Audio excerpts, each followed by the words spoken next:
Hey Kikat, what you doing? Writing a fan letter? In Korean?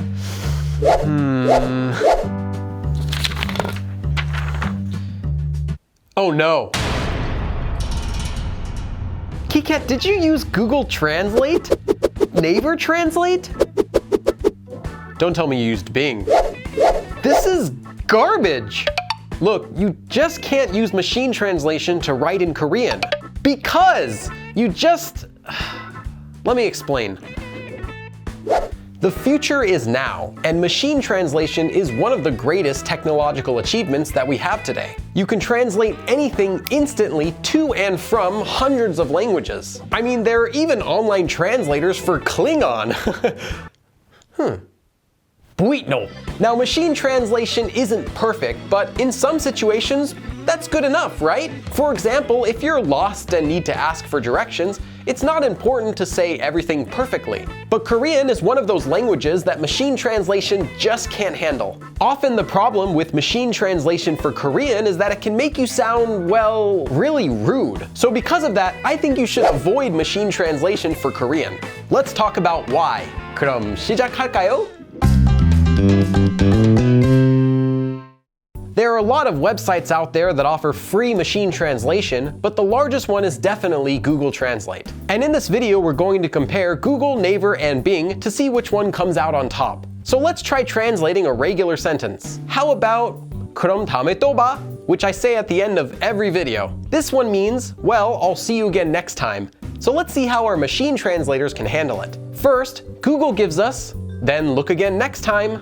I'm guessing Google's translator doesn't know that the verb 보다, to look, can also mean to see, especially when it's used without an object. Next, Bing gives us something different.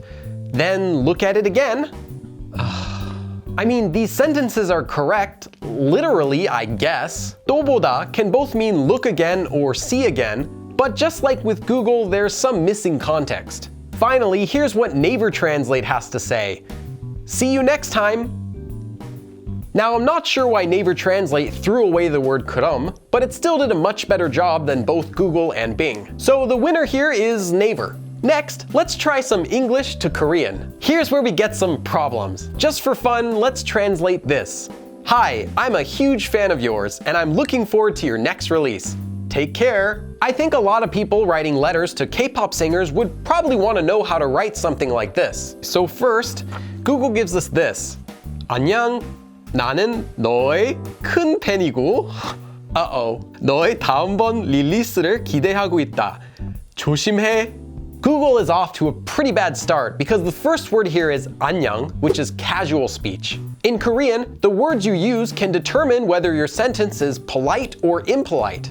And politeness levels, how you speak differently to different people, such as to people older or younger than you, or to close friends or to strangers, are extremely important in Korean. If you want a review of politeness levels, check out the links in this video's description. So saying 안녕 to someone who you've never even met before can almost sound like you're talking down to them.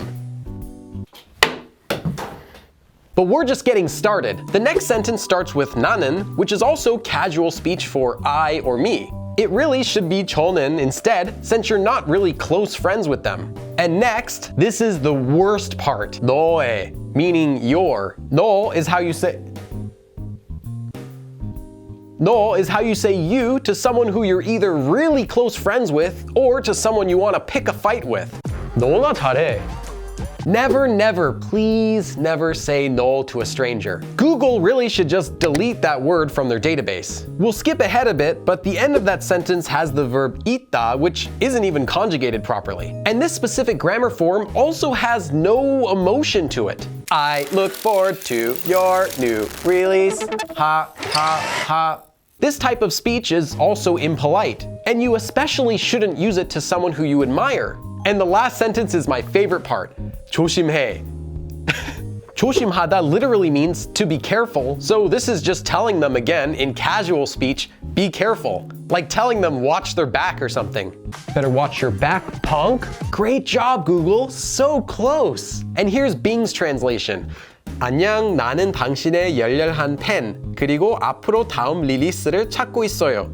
조심하세요. This has a lot of the same problems as Google, but it uses the word 당신 for you. 당신 is really rarely ever used, and you'll only find it in a few specific situations, such as in some grammar textbooks. If you know who you're talking with, 당신 is not the word to use. I mean, this translation barely makes any sense, but at least they didn't use no, so they got that going for them. Next, let's go to Naver.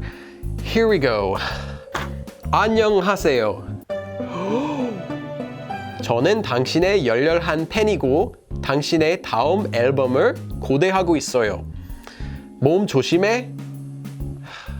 I guess this is as good as it gets. Hello, I am your passionate fan and I am waiting your next album.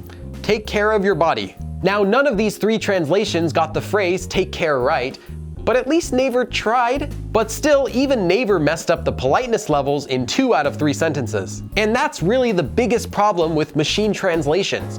None of them understand politeness levels. And they simply can't understand politeness levels because they don't know who you're speaking to. On top of it all, you won't get any accurate grammar, vocabulary, or phrases from any machine translation service.